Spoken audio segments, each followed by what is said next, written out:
June is always a bad month for the Italian taxpayers. I can't remember honestly how it started, but all I can say is when the summertime is almost there, taxes knock on your door too.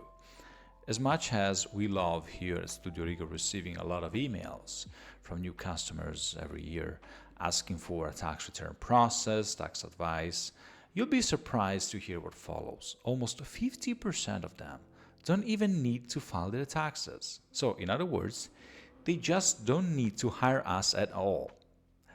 There are some steps, that separate you from the actual tax return process in Italy, and each one of them can potentially give you the free pass to avoid such an obligation for the previous fiscal year. I would start with you must take a look at how many days you've spent in Italy in the previous year or on Italian soil, more or less than 103 days. Same process, same checkup in order to see if and when you register to the anagrafe, maybe because of the visa process, maybe because you decided to do so in order to facilitate your citizenship request. I don't know. Either way, this number alone can say a lot about your fiscal case. The second step brings you to the dual taxation agreement between your country of origin and the Italian government. Very often, there is a special clause that can be applied according to where the center of your life is, where the center of your interest has been the previous year. You may have had the chance to read and hear this sentence a lot on the previous videos. In fact, this definition is what really matters, and listen carefully. This definition could overcome any assumptions that you may take from the 103 days test. For example, you could be considered a tax resident in two countries for the same fiscal year for whatever reason. And in this case, it's up to you to find the best way to learn and understand where your real fiscal domicile is and move forward according to that by filing your taxes in that given country first or only depending on your fiscal information. Then the second step is done. Let's move to the third one. Exemptions. Now, let's assume that you passed or failed. It depends on the perspective, the 103 days test. There's no way you can prove the Italian Revenue Agency that your tax residency is in another country.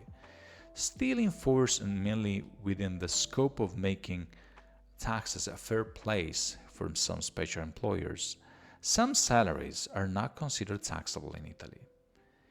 And if I can say something more about it, working for such a company would not make you a tax resident of Italy, and none of your family members moving in Italy with you would become one. I'm talking about the Vienna Agreement, for example, for some government-related engagements, and for a lot of worldwide positions offered by no-profit organizations like United Nations, like Emergency or WWF, for example. So if you work for any of these employers, maybe you're kind of invisible to the eyes of the Italian Revenue Agency. Sounds like this exemption is definitely worth a try, worth a deep dive. What do you think? Then let's say that you have to pay and file. Okay, moving to the following stage. Now you know that the tax domicile in Italy, no matter what, your salaries and assets has to be summarized in the Italian tax return. But it's not time to worry about taxes yet. Taking the dual taxation agreement once again into the table, several times there is a way to use foreign taxes paid abroad as credit against the tax bill to be paid here in Italy. In my experience, for example, properties in the United States suffer a property tax percentage way more painful than the Italian one, lowering the wealth tax here in Italy almost to zero.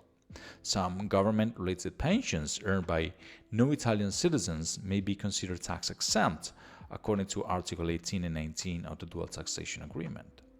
People working on vessels and airplanes could benefit from the salary exemption, taking the personal income tax away from this equation.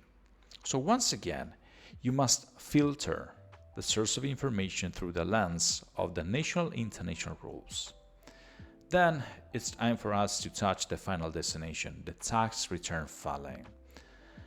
Well, as far as I can see, if you got there, there is almost nothing I can do to lower your taxes. Maybe we can play with some tax benefit now, such as regime impatriati or regime forfettario if you're a business owner. Maybe you retire from work, you benefit from the 7%.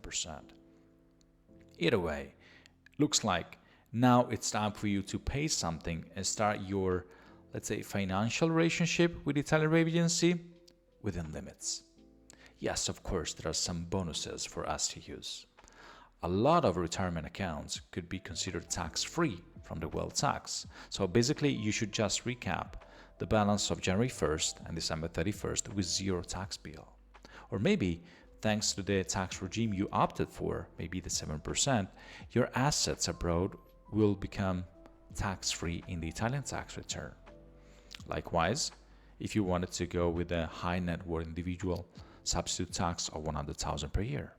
So, if you really lost sleep at night because you think you must pay 2 to 5 zeros balance tax for the past year, pull the brake on and slow down and watch this video once again.